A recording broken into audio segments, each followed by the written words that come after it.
Last लेक्चरला आपण science and technology मधला पेपर फर्स्ट जो आहे त्या पेपर फर्स्ट मधला सेकंड चॅप्टरला आपण सुरुवात केली होती की ज्याच्यामध्ये आपण सेकंड चॅप्टरचं नाव वर्क अँड एनर्जी आहे. तर त्यामध्ये आपण वर्कची डेफिनेशन बघितली होती, त्यानंतर वर्क त्याचे युनिट बघितले होते, त्यानंतर वर्कचा मॅथमॅटिकल एक्सप्रेशन किंवा वर्कचा फॉर्म्युला काय हे आपण बघितलं होतं. त्यामध्ये सुरुवातीला आता आपण डेफिनेशन बघूया. What is the work?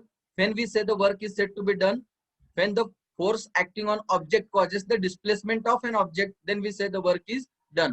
म्हणजे एखाद्या ऑब्जेक्ट वरती फोर्स लावल्यानंतर त्या ऑब्जेक्टची डिस्प्लेसमेंट होत असेल तर तेव्हा वर्क झालं असं आपल्याला म्हणता येईल. ठीक आहे. त्यामुळे आपण एक एक्झाम्पल बघितलं होतं आणि त्या एक्झाम्पल वरून मॅथमॅटिकल एक्सप्रेशन कसं मिळवायचं. सुरुवातीला आपण मॅथमॅटिकल एक्सप्रेशन एवढं बघितलं होतं की work is equal to force into displacement किंवा product of force and displacement. म्हणजे फोर्स आणि डिस्प्लेसमेंट यांचं गुणाकार म्हणजेच वर्क आहे. मग त्यामध्ये वर्क साठी डब्ल्यू अक्षर आहे, फोर्स साठी एफ आहे आणि डिस्प्लेसमेंट साठी एस आहे. W is equal to F into S. परंतु एक एक्झाम्पल आपण बघितलं होते, एक मुलगी खेळणं ओढते दोरीच्या सहाय्यानं. मग त्यावेळी त्या दोरीच्या दिशेमध्ये फोर्स ऍक्ट होत असतो आणि डिस्प्लेसमेंट मात्र हॉरिझॉन्टल डायरेक्शनला पॅरलल असतं. त्यावेळी त्या स्ट्रिंगच्या डायरेक्शन मध्ये अप्लाय झालेला जो फोर्स आहे त्या फोर्सचा कॉम्पोनंट काढायचा आहे की जेणेकरून तो हॉरिझॉन्टल डायरेक्शन मधला कॉम्पोनंट असेल. मग तो कॉम्पोनंट आपण कुठला घेतला होता? F1 घेतला होता. आणि तो कॉम्पोनंट काढण्यासाठी आपण आकृतीवरनं ट्रिग्नॉमेट्री रेशो वापरून तो कॉम्पोनंट काढला होता आणि शेवटी आपल्याला जो फॉर्म्युला मिळाला होता तो फॉर्म्युला कुठला होता बा? W is equal to F into S into cos theta. आणि थिटा हा सगळ्यात महत्वाचा आहे. थिटा हा काय सांगा, कशा कशामधला अँगल आहे? फोर्स आणि डिस्प्लेसमेंट ह्याच्यामधला अँगल आहे. मग त्या थिटाची व्हॅल्यू बदलली की वर्क वेगवेगळ्या प्रकारचे असू शकतात. म्हणून वर्कचे 3 टाईप बघितले होते आपण. कोणते 3 टाईप वर्कचे आहेत? पॉझिटिव्ह वर्क, निगेटिव्ह वर्क आणि झिरो वर्क. मग पॉझिटिव्ह वर्क कधी असतं? थिटाची व्हॅल्यू कुठली असल्यावर पॉझिटिव्ह वर्क असतं, थिटाची व्हॅल्यू कोणत्या असल्यावर निगेटिव्ह वर्क असतं, आणि थिटाची व्हॅल्यू कोणत्या असल्यावर वर्क हे झिरो वर्क असतं. हे आपण बघितलं होतं. म्हणून types of work positive, negative आणि झिरो वर्क आपण बघितलं होतं. आता तिथनं आपण कंटिन्यू करूया. मी तुम्हाला त्यासाठी स्क्रीन शेअर करतोय बा.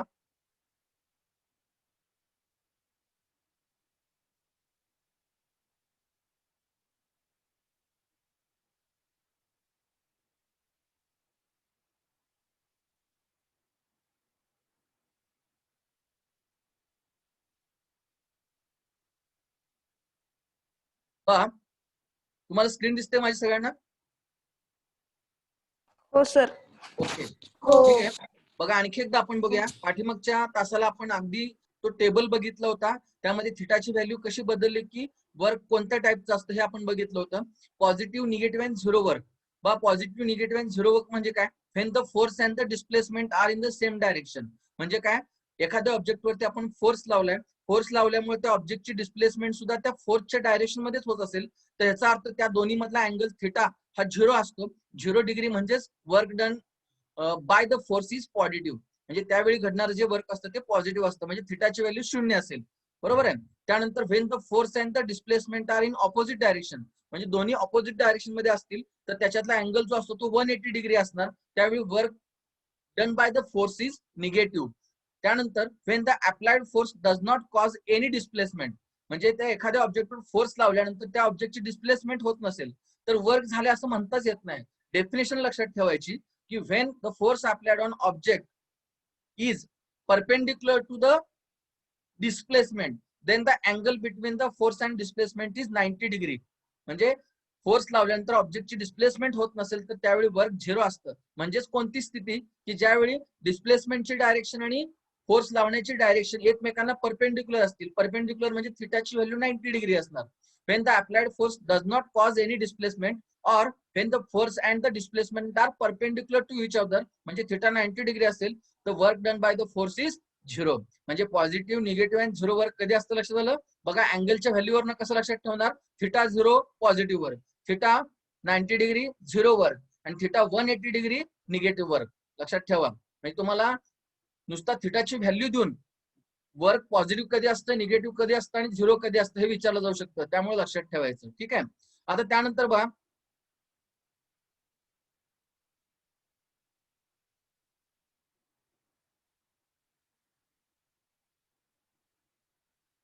आता टेक्स्टबुक मध्ये तुम्हाला एक ऍक्टिव्हिटी सांगितले. ती ऍक्टिव्हिटी काय आहे बघा. सुरुवातीला तुम्हाला एक चित्र दिसतंय, तर उजव्या बाजूला असणारं जे काही चित्र आहे त्या चित्रामध्ये टेबल आहे. टेबलच्या वरती एक प्लास्टिकचा कप ठेवलेला आहे आणि त्या कपाला छिद्र पाडलेलं आहे आणि त्या छिद्रामधून एक दोरा ओवलेला आहे आणि त्याच्यामध्ये दोन्ही बाजूला 2 नट्स जोडलेले आहेत, म्हणजे नट जोडलेले आहेत. मग तुम्ही पहिल्यांदा म्हणजे वेगवेगळ्या ह्या तिन्ही फिगर मध्ये काय दिसतंय त्याच्या खाली त्यावर आधारित प्रश्न विचारलेले आहेत. पहिल्यांदा याची रचना कशी करायची बा, as shown in figure A, put the cup on the table, keep one of the nuts in the cup and let the thread carrying the other nut hang down along the side of the table. What happens? म्हणजे पहिल्यांदा मी काय सांगितलं, cup घ्यायचा, तर कपाला छिद्र पाडून त्यातनं दोरा वाहून दोन्ही बाजूला त्या दोऱ्याच्या दोन्ही बाजूला नट जोडायचे. आणि पहिल्या चित्रात दिसल्याप्रमाणे तुम्हाला हा कप ठेवल्यानंतर या कप मध्ये एक नट आत अडकून बसेल आणि दुसरा नट हा त्या दोऱ्याला तरंगत ठेवायचा खाली आणि अशा पद्धतीने अरेंजमेंट करायची. तर काय दिसेल, काय घडेल विचारले तुम्हाला आणि त्याच्या खाली प्रश्न विचारले, त्या प्रश्नांची उत्तर सुद्धा आपण बघूया. तर परत दुसऱ्या चित्रात काय केले बा, पहिलं चित्र तुम्हाला समजलं, म्हणजे फिगर ए मध्ये काय केलंय की एक नट आत त्याच्यामध्ये अडकून आहे आणि दोऱ्याच्या दुसऱ्या टोकाला बांधलेला जो नट आहे तो टेबलवरनं असा खाली लोंबता ठेवायचा. आता as shown in figure B, म्हणजे दुसऱ्या चित्रात काय केले बा, फिगर बी मध्ये as shown in figure B, when the cup is sliding along the table, stop it by putting a ruler in its path.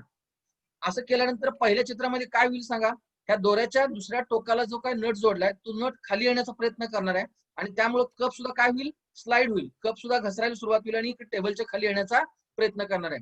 तर दुसऱ्या चित्रात काय करायचं आपल्याला, दुसऱ्या फिगर बी मध्ये, की हा कप खाली पडू नये म्हणून एक पट्टी घेतली आपण आणि ती पट्टी त्या दोऱ्याचा परपेंडिक्युलर म्हणजे दोऱ्याला परपेंडिक्युलर लावली, जेणेकरून काय होईल, कप स्लाइड होणं थांबेल. म्हणजे त्या दोऱ्याच्या पाथ मध्ये आपण एक पट्टी ठेवली. त्यानंतर तिसऱ्या चित्रात काय केले बा, as shown in figure C, keep the cup at the centre of the table and leave the nuts hanging on opposite sides of the opposite sides of the table. म्हणजे तिसऱ्या चित्रामध्ये काय केले बा, की दोन्ही बाजूला म्हणजे दोरा आर पार जो ओलेला आहे तो दोन्ही बाजूला दोन्ही टोकांना नट जोडलेले आहेत, ते दोन्ही बाजूला हँग करायचे जेणेकरून मध्ये कप हा स्थिर राहील. अशा तिन्ही फिगर मध्ये दिलेल्या प्रमाणे आपण रचना केली. आता ह्याच्यावर आधारित तुम्हाला प्रश्न विचारलेत, तर ते काय प्रश्न आहेत बघा. परत तुम्हाला इथे आकृती आहे. पहिला प्रश्न आपण बघूया, questions. Figure A, why does the cup get pulled. म्हणजे अशी रचना जी केलेली आहे, दोऱ्याच्या एका बाजूला नट आहे, तो नट खाली लोंबता ठेवलेला आहे आणि त्याच्यामुळं हा कप का स्लाइस होतो किंवा कप का स्लाइड होतो असा प्रश्न विचारले. त्याचं उत्तर काय असणार आहे बघा. पहिल्यांदा मी तुम्हाला इथं मराठीत सांगतोय की ह्या नटनं, म्हणजे हा जो नट बांधलेला आहे दोऱ्याच्या दुसऱ्या टोकाला, त्या नटनं किंवा हा जो नट आहे, हा नट या दोऱ्यावरती फोर्स अप्लाय करणार आणि ह्या कपावरती सुद्धा फोर्स अप्लाय करणार. बघा काय सांगतोय मी, लक्षात येते का. हा जो या दोऱ्याच्या दुसऱ्या टोकाला बांधलेला जो नट आहे बघा,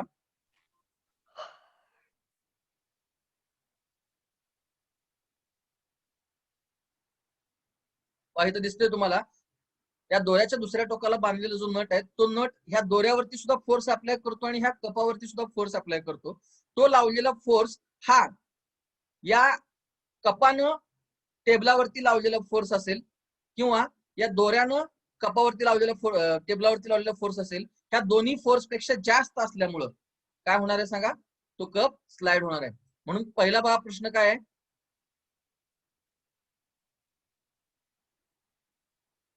the force due to nut on the nut and cup, the force due to nut on the nut and cup is more than the force due to the cup on the table and force due to the thread on the table. बा, the force due to nut, या नटामुळं जो काय force apply होतो त्या दोऱ्यावरती आणि कपावरती हा जास्त आहे. कशापेक्षा, तर ह्या कपानं टेबलावरती लावलेलं आणि या दोऱ्यानं टेबलावरती लावलेला फोर्स पेक्षा जास्त असल्यामुळे हा कप खाली पुल होतो किंवा ओढला जातो. हा पहिला प्रश्न झाला. दुसरा प्रश्न काय बा, what is the relation between the displacement of the cup and the force applied through the ruler. बघा, दुसऱ्या चित्राशी संबंधित प्रश्न आहे. What is the relation between the displacement of the cup, म्हणजे हा जो काही कप डिस्प्लेस होणार आहे त्या दोऱ्याच्या खाली जोडलेल्या नटामुळं हा जो कप डिस्प्लेस होणार आहे त्या डिस्प्लेसमेंटची डायरेक्शन आणि रुलर पडू नये म्हणून मध्ये जो काही रुलर लावलेला आहे, दोऱ्याला पट्टी लावलेली आहे मध्ये, त्याची डायरेक्शन, ह्या दोन्हींची डायरेक्शन मध्ये काय रिलेशन आहे, काय सांगता येईल सांगा, कशा असणार आहे. कप इकडच्या बाजूला स्लाइस होणार आहे आणि पट्टीमुळे लावलेला फोर्स इकडे आहे, म्हणजे एकमेकांना कसे आहे सांगा, डायरेक्शन परपेंडिक्युलर आहे. म्हणून त्याचं उत्तर काय येणार, the direction of displacement of cup and the direction of force due to the roller are perpendicular to each other. हे रिलेशन आहे. हे झालं फिगर बी शी रिलेटेड दुसऱ्या प्रश्नाचं उत्तर. आता तिसऱ्या प्रश्नाचं उत्तर बघा. In figure C why does not the cup get displaced. दोन्हीकडं नट अशा पद्धतीने दोऱ्याच्या दोन्ही टोकांना नट जोडलेले आहेत आणि कप स्थिर आहे.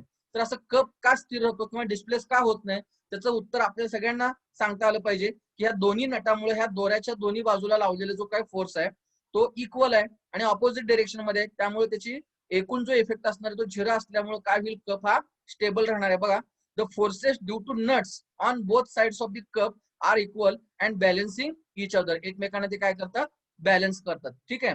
आणि शेवटचा चौथा प्रश्न काय बा, what is the type of work done in figure A, B and C. म्हणजे फिगर ए मध्ये कोणतं वर्क आहे, फिगर बी मध्ये कोणतं वर्क आहे आणि फिगर सी मध्ये कोणतं वर्क आहे. इथं तुम्हाला लगेच सांगता येईल, फोर्स खाली ओढतोय आणि डिस्प्लेसमेंट सुद्धा त्याच डायरेक्शन मध्ये. म्हणजे फोर्स आणि डिस्प्लेसमेंटची डायरेक्शन सेम असेल तर ते वर्क कुठलं असं सांगा, पॉझिटिव्ह. म्हणून इन फिगर ए मध्ये the work is positive. Figure B मध्ये काय असणार सांगा, 0 वर्क आहे. इथं सुद्धा कप डिस्प्लेस होत नाही, कारण का पट्टीनं परपेंडिक्युलर फोर्स लावलाय आणि डिस्प्लेसमेंट कपची इकडच्या बाजूला आहे. दोन्ही एकमेकांना परपेंडिक्युलर असल्यामुळं इथला अँगल 90 डिग्री असणार, त्यामुळे 0 वर्क आहे. किंवा कप डिस्प्लेसच होत नाही त्यामुळे वर्क 0 असणार आहे. इथं सुद्धा कप डिस्प्लेस होत नाही त्यामुळे वर्क 0 असणार आहे. म्हणजे ह्या तिन्ही आकृत्यांच्या मध्ये फिगर ए मध्येच तेवढं पॉझिटिव्ह वर्क होतं, फिगर बी आणि फिगर सी मध्ये 0 वर्क आहे. हे लक्षात ठेवा. ही ऍक्टिव्हिटी तुमच्या टेस्ट मध्ये दिलेली आहे. काही वेळेस ह्या ऍक्टिव्हिटीवरती प्रश्न सुद्धा विचारला जातो आकृती देऊन, त्यामुळे व्यवस्थित लक्षात ठेवा. आता त्यानंतर आपण पुढचा जो मुद्दा आहे तो सुरू करूया. आपल्याला माहिती आहे, आपण ह्या धड्याच्या सुरुवातीला धड्याचं नाव वर्क अँड एनर्जी सांगितलंय. आतापर्यंत आपण वर्क बघितलं, त्याचे युनिट्स बघितले, त्याचं मॅथमॅटिकल एक्सप्रेशन बघितलं, टाइप्स ऑफ वर्क बघितलं. आता त्यानंतर नेक्स्ट जो पॉइंट आहे तो म्हणजे एनर्जी, ऊर्जा. हा शब्द सुद्धा बऱ्याच वेळा तुम्ही ऐकलेला आहे. ऊर्जा म्हणजे काय आपण जनरली म्हणत असतो. आता एक उदाहरण सांगतो तुम्हाला, की 2 व्यक्ती आहेत समजा, त्या 2 व्यक्तींना एकच काम दिलेलं आहे. एक व्यक्ती त्यातलं एका दिवसात काम पूर्ण करतो आणि दुसरी व्यक्ती 2 दिवस लावतो. मग याच्यामध्ये कोणत्या व्यक्तीची ऊर्जा जास्त आहे असं म्हणायचं, ज्या व्यक्तीनं दिलेलं काम एका दिवसात केलं त्या व्यक्तीची ऊर्जा जास्त. मग हे कशावर अवलंबून आहे, तर त्या व्यक्तीनं केलेलं कार्य, त्या कार्याची क्षमता जास्त आहे. म्हणजे कार्याच्या क्षमतेवरून ठरवतो आपण कुठल्या व्यक्तीची एनर्जी जास्त आहे. तसंच मशीनच्या बाबतीत सुद्धा. मग एनर्जीची डेफिनेशन काय करता येईल आपल्याला, the capacity of a body to perform work. Capacity म्हणजे क्षमता शरीराची काय करण्याची, वर्क करण्याची. The capacity of a body to perform work is called its energy. म्हणजे शरीराची ऊर्जा म्हणजे काय, की कार्य करण्याच्या क्षमतेला ऊर्जा असं म्हणतात. डेफिनेशन अगदी सोपे आहे बा. Capacity to perform work is called as energy. म्हणजे कार्य करण्याची क्षमता म्हणजे ऊर्जा, एका वाक्यात सांगायचं असेल तर. त्यानंतर एनर्जीचे युनिट्स बघा. The units of work and energy are the same. म्हणजे आपण एनर्जीचे वर्कचे युनिट बघितले होते बा, जूल आणि अर्ग सांगितलं होतं. SI सिस्टीम मध्ये वर्कचं युनिट जूल होतं आणि सीजे सिस्टीम मध्ये अर्ग होतं. तर एनर्जी आणि वर्कचे युनिट सेम आहेत, कारण का एनर्जी डेफिनेशनच आपण काय सांगितली, the capacity of a body to perform work. म्हणजे कार्य करण्याची क्षमता म्हणजेच ऊर्जा म्हणतो. म्हणजेच ऊर्जा ही कार्यावर अवलंबून आहे, म्हणून कार्याचे जे एकक आहेत तेच ऊर्जेचे एकक आहेत. किंवा units of work and energy are the same. Therefore in SI system it is joule and in CG system it is erg. बघा आणखी एकदा, मागच्या सेशन मध्ये आपण वर्क आणि वर्कचे युनिट बघितलेत, जूल आणि अर्ग. त्यानंतर 1 जूलची डेफिनेशन बघितले, 1 अर्गची डेफिनेशन बघितले. त्यानंतर जूल आणि अर्ग मधलं रिलेशन सुद्धा बघितलं होतं. त्यामुळं वर्कचे जे युनिट आहेत तेच एनर्जीचे युनिट आहेत. बघा आणखी एकदा डेफिनेशन बघा. The capacity of a body to perform work is called its energy and the SI unit of energy joule and CGS unit of energy is erg. आता डिफरंट फॉर्म्स ऑफ एनर्जी. बरेचसे तुम्हाला एनर्जीचे form सांगता येतील बघा. तुम्ही बऱ्याच वेळा सांगता साऊंड एनर्जी असेल, हीट एनर्जी असेल, त्यानंतर मेकॅनिकल एनर्जी असेल, इलेक्ट्रोमॅग्नेटिक एनर्जी असेल, लाईट एनर्जी असेल, केमिकल एनर्जी असेल, असे भरपूर तुम्हाला मॅग्नेटिक एनर्जी असेल. हे एनर्जीचे वेगवेगळे फॉर्म्स आहेत, ऊर्जेची वेगवेगळी रूप आहेत. त्यातलं आपल्याला मेकॅनिकल एनर्जी म्हणजे यांत्रिक ऊर्जा जी आहे ती यांत्रिक ऊर्जा आपण बघणार आहोत. हे डिफरंट फॉर्म्स ऑफ एनर्जी आहेत. त्यातलं मेकॅनिकल एनर्जी बघा. The forms of mechanical energy नेमली 2 टाइप्स आहेत. म्हणजे यांत्रिक ऊर्जेचे 2 प्रकार आहेत परत, किंवा 2 फॉर्म्स मध्ये मेकॅनिकल एनर्जी असते. त्यातले पहिला फॉर्म जो आहे तो म्हणजे पोटेन्शियल एनर्जी. त्याला मराठीत स्थितीज ऊर्जा म्हणतात. काय म्हणतात त्याला? स्थितीज ऊर्जा, पोटेन्शियल एनर्जी. आणि दुसरा जो फॉर्म आहे तो म्हणजे कायनेटिक एनर्जी, म्हणजे गतीज ऊर्जा. म्हणजे हे दोन फॉर्म्स आहेत मेकॅनिकल एनर्जीचे, दोन forms, potential energy and kinetic energy. Potential energy म्हणजे स्थितीज ऊर्जा आणि कायनेटिक एनर्जी म्हणजे गतीज ऊर्जा. आता ह्यामध्ये सुद्धा परत तुम्हाला एक एक्झाम्पल सांगितले बा, what will happens in the following cases. A fast cricket ball strikes the stumps. म्हणजे बा, ज्यावेळी एखादा, आता सध्या तुम्ही प्रत्येक जण मॅच बघत असाल, IPL असेल किंवा क्रिकेटची मॅच असेल, ज्यावेळी चेंडू स्टंपवर म्हणजे वेगाने येऊन आदळतो त्यावेळी काय होतो, स्टंप मधले जे बेल्स असतात त्या उडून जातात, बरोबर आहे.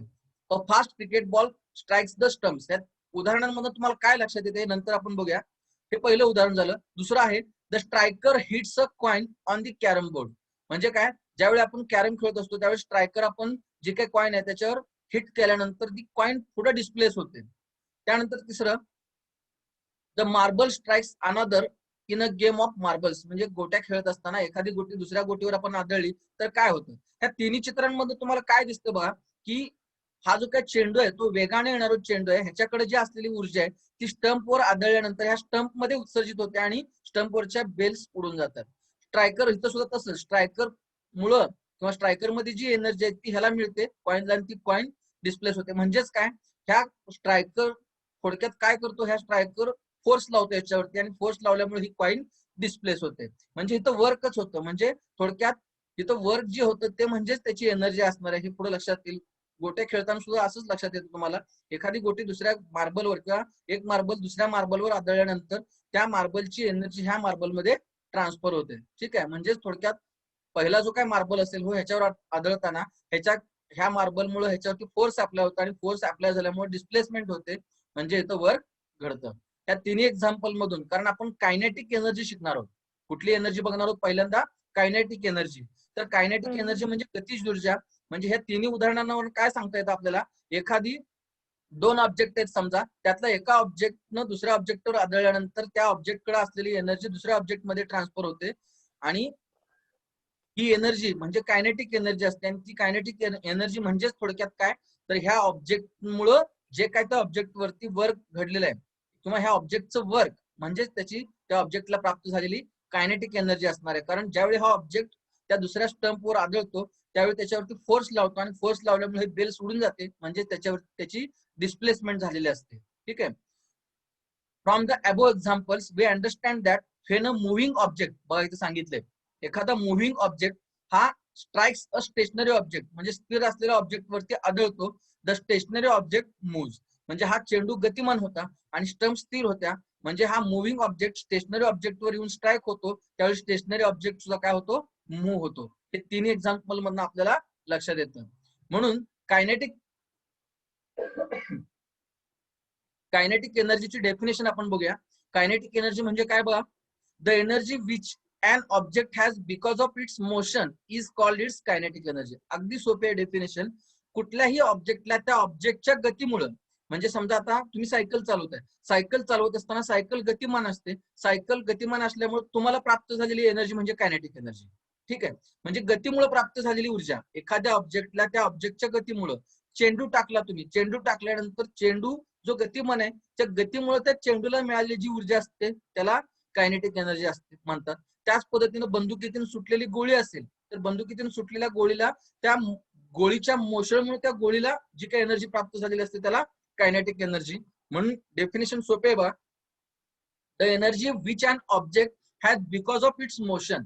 म्हणजे त्या ऑब्जेक्टच्या मोशनमुळे त्या ऑब्जेक्टला जी काही एनर्जी प्राप्त झालेली असते त्याला कायनेटिक एनर्जी म्हणतात. ठीक आहे. गतीज ऊर्जा, एखाद्या वस्तूच्या गतीमुळे वस्तूला प्राप्त झालेली ऊर्जा म्हणजेच काय, कायनेटिक एनर्जी किंवा गतीज ऊर्जा. आणि मगाशी मी तुम्हाला सांगितलं ही गतीज ऊर्जा म्हणजेच त्या वस्तूने केलेलं कार्य असतं किंवा वर्क असतं. हे कसं, the work done by a force to displace a stationary object through a distance S is the kinetic energy gained by the object. म्हणजे काय, एक ऑब्जेक्ट, दोन ऑब्जेक्ट आहेत समजा, त्यातला एक ऑब्जेक्ट स्टेशनरी आहे, स्थिर आहे, आणि दुसरा ऑब्जेक्ट गतिमान आहे. तर दुसरा ऑब्जेक्ट ज्यावेळी त्या स्टेशनरी ऑब्जेक्टवर आदळतो त्यावेळी तो जो काही मुव्हिंग ऑब्जेक्ट होता, गतिमान असलेला ऑब्जेक्ट आहे, तो त्याच्यावरती फोर्स लावतो आणि तो फोर्स लावल्यामुळे तो स्टेशनरी ऑब्जेक्ट डिस्प्लेस होतो किंवा डिस्टन्स एस इतक्या डिस्टन्स मध्ये डिस्प्लेस होतो. त्यामुळं तिथं वर्क घडतं. म्हणून जे काय वर्क डन आहे, the work done by force to displace a stationary object, म्हणजे स्थिर असलेले ऑब्जेक्ट डिस्प्लेस करण्यासाठी जे काय वर्क घडलेलं आहे ते वर्क म्हणजेच त्या ऑब्जेक्टनं गेन केलेली कायनेटिक एनर्जी. म्हणजे ह्या स्टेशनरी ऑब्जेक्टला जी काही एनर्जी गेन केली, ती गेन केलेली एनर्जी म्हणजेच त्या ऑब्जेक्ट मुव्हिंग ऑब्जेक्टनं त्याच्यावरती लावलेलं किंवा फोर्स लावले, त्या फोर्स लावल्यामुळे डिस्प्लेसमेंट जे झालं ते त्यामुळे घडलेलं जे काय वर्क आहे ते वर्क म्हणजेच त्या स्टेशनरी ऑब्जेक्टनं गेन केलेली कायनेटिक एनर्जी आहे. बघा, kinetic energy is equal to work done on the object. मग आता वर्कचा फॉर्म्युला आपल्याला माहिती आहे, मग त्याच्यावरून आपण कायनेटिक एनर्जीचा फॉर्म्युला काढू शकतो. आता वर्कचा फॉर्म्युला काय आहे? एफ इंटू एस, लावलेलं फोर्स आणि डिस्प्लेसमेंट यांचा गुणाकार, म्हणून kinetic energy is equal to F into S. ठीक आहे. बघा आणखी एकदा, मेकॅनिकल एनर्जीचे दोन फॉर्म्स आहेत, त्यातलं पहिलं आपण कायनेटिक एनर्जी बघतोय. तर कायनेटिक एनर्जी डेफिनेशन काय? The energy which an object has because of its motion is called as kinetic energy. म्हणजे एखाद्या ऑब्जेक्टच्या मोशनमुळे त्या ऑब्जेक्टला जी काही एनर्जी मिळालेली असते त्याला कायनेटिक एनर्जी म्हणतात. आणि ही कायनेटिक एनर्जी म्हणजेच काय? त्या ऑब्जेक्टनं घडून आणलेलं कार्य किंवा work done of the object. म्हणून कायनेटिक एनर्जीचा फॉर्म्युला एफ इंटू एस. अजून आपल्याला फॉर्म्युला, शेवटचा फॉर्म्युला मिळालेला नाही, फक्त आपण आता सूत्र वापरून काढणार आहे, कायनेटिक एनर्जीचं सूत्र वापरून. ठीक आहे. बघा, तर आता एक्सप्रेशन ऑफ कायनेटिक एनर्जी आपण बघूया. कायनेटिक एनर्जीचं सूत्र कसं काढायचं? तर suppose a stationary object of mass M, एक स्थिर ऑब्जेक्ट आहे ज्याचं मास एम आहे, moves because of an applied force, त्याच्यावरती फोर्स लावल्यामुळं तो मूव्ह होतो. तर त्याची इनिशियल व्हेलॉसिटी यू आहे. Let U be its initial velocity. आता सुरुवातीला स्थिर असल्यावरती इनिशियल व्हेलॉसिटी 0 असणार आहे. Let the applied force F, लावलेला फोर्स एफ असेल. This generates an acceleration A. आपल्याला माहिती आहे एखाद्या ऑब्जेक्ट ज्यावेळी मोशन मध्ये येतो त्याच्यामध्ये ऍक्सिलरेशन निर्माण झालेलं असतं, हे आपल्याला माहिती आहे, आपण सुरुवातीला पहिल्या चॅप्टर मध्ये बघितलंय. तर ते ऍक्सिलरेशन ए असेल in the object, and after time T the velocity of object becomes equal to V. ह्याला फायनल व्हेलॉसिटी म्हणतो. म्हणजे एका ऑब्जेक्ट स्थिर असेल, इनिशियल व्हेलॉसिटी यू असणार, त्याला फोर्स लावलं तो डिस्प्लेसमेंट त्याची होणार, त्याच्यामध्ये ऍक्सिलरेशन निर्माण होणार आणि त्याची फायनल व्हेलॉसिटी व्ही असणार आहे. बघा, the displacement during this time yes, म्हणजे थोडक्यात अक्षर लक्षात ठेवा. यू इनिशियल व्हेलॉसिटी आहे, एफ फोर्स आहे त्या ऑब्जेक्टवर लावलेलं, टी हा त्यातला टाइम आहे, त्यानंतर फोर्स लावल्यामुळे त्याची व्हेलॉसिटी बदलली, व्ही झाली, आणि एस हे त्याचं डिस्प्लेसमेंट आहे. म्हणून ऑब्जेक्टचं वर्क डन काय आहे सांगा? फॉर्म्युलेनुसार W is equal to F into S. आता Newton second law of motion आपल्याला आठवायचं आहे. न्यूटन सेकंड लॉ ऑफ मोशनचं mathematical expression F is equal to M A आहे, म्हणून ते सुद्धा आपल्याला उपयोगी होणार आहे. F is equal to M A. त्यानंतर इक्वेशन्स ऑफ मोशन आपण बघितले, त्यातलं दुसरं इक्वेशन बघा, S is equal to UT plus 1/2 AT square. बरोबर आहे. त्यामध्ये इनिशियल व्हेलॉसिटी यू 0 असेल तर इक्वेशन काय मिळणार? S is equal to 1/2 AT square. कारण आपल्याला एफ आणि एस च्या किमती काढायच्या वर्क काढण्यासाठी, आणि वर्क म्हणजेच कायनेटिक एनर्जी आहे. त्यामुळे एफ ची किंमत आपण एम ए लिहिल्या आणि एस ची किंमत न्यूटनचं सेकंड इक्वेशन जे आहे त्याच्यावरनं काढलं, म्हणून S is equal to 1/2 AT square आलं. मग आता डब्ल्यू इज इक्वल टू, पहिलं एफ ची किंमत किती घातली? M A. तिथं आहे बघा त्या सूत्रामध्ये एफ ची किंमत एम ए घातली, एस ची किंमत काय घातली? 1/2 एटी स्क्वेअर. ठीक आहे. त्यानंतर W is equal to M कंसात ए 2 वेळा आहे आणि टीचा सुद्धा स्क्वेअर आहे, त्यामुळे एम इंटू कंसामध्ये एटी स्क्वेअर आलं. बरोबर आहे. M into AT square using Newton's first equation motion. आता परत न्यूटनचं फर्स्ट इक्वेशन वापरायचं आहे, V is equal to AT आहे. बरोबर आहे. मग त्यामध्ये आता यू 0 हे आपल्याला माहिती आहे, त्यामुळे V is equal to AT येणार. मग आता या एटीची किंमत आपण व्ही घालू शकतो. बरोबर आहे. इथपर्यंत समजले का? बघा आणखी एकदा सांगतो मी. एक स्थिर ऑब्जेक्ट आहे ज्याचं मास एम आहे, त्याची इनिशियल व्हेलॉसिटी यू आहे, लावलेलं फोर्स एफ आहे, फोर्स लावल्यामुळे त्याची डिस्प्लेसमेंट झाली, त्यामध्ये ऍक्सिलरेशन ए निर्माण झालं, त्याची फायनल व्हेलॉसिटी व्ही झाली, आणि वर्क डन काय आहे? डब्ल्यू आहे. म्हणून W is equal to F into S formula माहिती आहे. आता एफ ची किंमत Newton second law of motion वरनं काढली एम ए, त्यानंतर एस ची किंमत Newton second equation of motion वरनं काढलं, आणि शेवटी आपल्याला W is equal to 1/2 M AT square आलं. त्यात सुद्धा एटी ची किंमत आपण व्ही लिहू शकतो. कोणत्या इक्वेशन वरनं? Newton's first equation of motion वरनं. ठीक आहे. अजून थोडं राहिले बा त्यातलं. आता शेवटी काय नाही बा, परत V is equal to AT माहिती आहे, त्यामुळे V square is equal to AT square येणार, आणि डब्ल्यू इज इक्वल टू 1/2. आता मगाशी जिथं एटी स्क्वेअर होतं तिथं आपण एटीच्या ऐवजी आपण व्ही लिहू शकतो, म्हणून एटीच्या ऐवजी व्ही लिहिलं तर W is equal to 1/2 mv square. हे महत्वाचं सूत्र आहे बघा. हे आता वर्क डन झालं आणि वर्क डन म्हणजेच कायनेटिक एनर्जी आहे. म्हणून कायनेटिक एनर्जीचं सूत्र काय आलं? 1/2 mv स्क्वेअर. म्हणजे एखादा ऑब्जेक्ट मोशन मध्ये असेल आणि त्या मोशन मध्ये असणाऱ्या ऑब्जेक्टला एनर्जी प्राप्त झाली असेल तर ती कायनेटिक एनर्जी असते आणि त्याचा फॉर्म्युला आहे 1/2 mv स्क्वेअर आहे, की ज्याच्यामध्ये m म्हणजे त्या ऑब्जेक्टचं मास असतं आणि v म्हणजे त्या ऑब्जेक्टची व्हेलॉसिटी असते. तर अगदी सोपं सूत्र आहे. कायनेटिक एनर्जीची डेफिनेशन बघा. कायनेटिक एनर्जीचं सूत्र तुम्हाला इथं माहित आहे 1/2 mv स्क्वेअर. आता हे एक्सप्रेशन कसं मिळवलं? हा मोठा प्रश्न असेल तर तुम्हाला विचारलं जाऊ शकतं. कायनेटिक एनर्जीचं एक्सप्रेशन लिहा त्याचा फॉर्म्युला मिळवण्याचं, किंवा तुम्हाला एखादं एक्झाम्पल सुद्धा विचारलं जाऊ शकतं. म्हणून सूत्र माहित पाहिजे. Kinetic energy is equal to 1/2 mv square. त्यामध्ये m म्हणजे मास ऑफ द ऑब्जेक्ट आहे आणि v म्हणजे व्हेलॉसिटी ऑफ एन ऑब्जेक्ट. आता एक सोपंच एक्झाम्पल तुम्हाला इथे खाली सोडून दिले बा. A stone having a mass of 250 gram. त्याचं मास 250 ग्रॅम आहे. Is falling from a height. How much kinetic energy does it have at the moment when its velocity is 2 metre per second. म्हणजे एक object आहे 250 gram त्याची मास आहे आणि त्याची velocity दिली 2 मीटर पर सेकंड. म्हणून एम आणि व्ही ची किंमत दिली. आता इथं फक्त काय आहे, युनिट्स समान करून घ्यायचे. व्हेलॉसिटी मीटर मध्ये दिले आणि मास ग्रॅम मध्ये, त्यामुळे मास आपल्याला किलोग्रॅम मध्ये करून घ्यायचंय. म्हणून 250 ग्रॅम म्हणजे 0.25 किलोग्रॅम आणि व्हेलॉसिटी 2 मीटर पर सेकंद आहे. फॉर्म्युला आपल्याकडे आहे kinetic energy is equal to 1/2 mv square.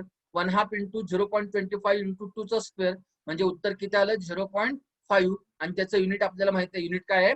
Joule आहे. जसं मगाशीच आपण सांगितलं की unit of work and energy same आहेत, त्यामुळे त्याचं युनिट काय आलं कायनेटिक एनर्जीचं? जूल. बघा आणखी एकदा अगदी थोडक्यात सांगतोय मी. Kinetic energy, the energy of an object due to its motion, that is called as kinetic energy. Mathematical expression kinetic energy equal to 1/2 mv square. आणि हे सूत्र लक्षात ठेवा की ज्याच्यामध्ये m म्हणजे मास ऑफ द ऑब्जेक्ट आहे आणि v म्हणजे व्हेलॉसिटी ऑफ एन ऑब्जेक्ट आहे. ठीक आहे. तर इथपर्यंत आपण बघितलं. काय अडचण आहे तुम्हाला? नाही.